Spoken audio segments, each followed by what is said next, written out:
پکار باندې شي مینا د کتاب او د قلم د عمر تندې ماته کړه د پوهې په زمزم. د کابل ښار د پوهنې ریاست اړوند درېیمه ښوونیزه حوزه د 15,000 زده کوونکو په درلودلو سره کابل ښار د پوهنې ریاست یو له لویو حوزو څخه شمیرل کیږي.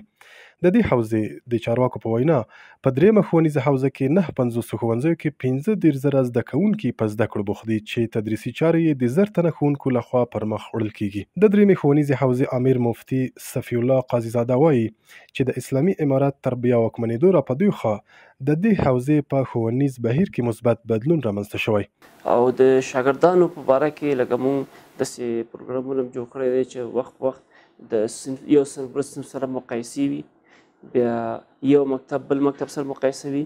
په مقایسو کې لکه حسن قرات دی، سیرت دی، ریاضي، فیزیک، کیمیا، د هر مضمون ترتیبونه همدغسې جوړ کړی دی. نو کمیټیانې جوړ شوي دي د هر هغه لپاره. هر کمیټي خپل فعالیت کوي، کوشش کوي چې خپل شاګردان لکه ښه وروزي او کوشش دا کوي چې مسابقه کې بل مکتب نه وګټي. ښاغلي قاضي زاده زیاتوي چې د درېیمې حوزې په ټولو ښوونځیو کې د مسلکي ښوونکو د نشتون ستونزه تر 90 سلنې پورې حل شوې ده. دا چې د اسلامي امارات د بیا واکمنېدو راپدوی خوا د ښوونځیو په ښوونیز بهیر کې څومره مثبت بدلون رامنځته شوی، زده کوونکي او ښوونکي د زده کړو له بهیر څومره خوښ دي، په دې اړه مو د درېیمې ښوونیزې حوزې اړوند د غازي علي لیسې ته سر ورښکاره کړی ترڅو په دې لیسه کې د زده کړو بهیر له نږدې وڅارو. په دې ښوونځي کې اوس مهال تر 4000 زیات زده کوونکي په زده کړو بوخت دي چې ښوونیزې چارې د 140 تنو ښوونکو لخوا پر مخ وړل کیږي.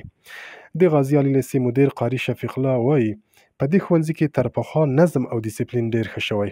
یک چیز هویدا هست، یک چیز حقیقت هست که بسیار از هر بودش تغییرات در وجود یعنی در معرف آمده. نظم دیسیپلینش الحمدلله خوبتر شده.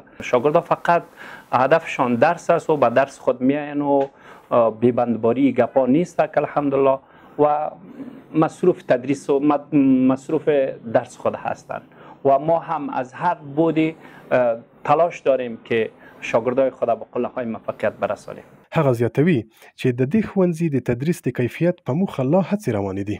په همدې حال کې د غازي لیسې یو شمېر ښوونکي هم باید ښوونځي کې تر پخوا د مثبت بدلون راتلو خبرې کوي. په معارف وزارت کې داسې اشخاص ګمارل شوي دي د لوړې نه سطح نیولې تر کښته پورې چې هغه ټول ژمن کسان دي او کوشش کوي، سعی تلاش کوي، نو راتلونکي ته کاملا موږ خوشبینه یو. با آمدن امارت اسلامی الحمدلله روحیه ما قوی شده چون که کاملا نظام اسلامی اینجا تطبیق میشه و ما میتونیم که در یک فضای آرامش با روحیه کاملا قوی اینجا ایفای وظیفه بکنیم، وظیفه دینی و ایمانی خود را انجام بدیم. په همدې حال کې د غازي لیسې یو شمېر زده کوونکي هم په دې لیسه کې د ښوونیز بهیر څخه خوښ دي. در این مکتب امروزه چیزی که ما میبینیم این است که احترام متقابل میان شاگردان و اساتید محترم دوباره بازگشته. درس هایی که چنان پیشرفت کرده، درس ها در صنوف به طور کلی دارن رو به رونق هستن. الحمدلله استادای ما مسلکی هستن، درس های خوبتر با کیفیت تر میخوانیم. فعلا درس های ما بسیار خوب است و استادای ما مسلکی است و درس های ما که است به حساب مضمون و به حساب سیستم متد درسی که امارت اسلامی تعیین کرده به اون متد ما پیش میریم.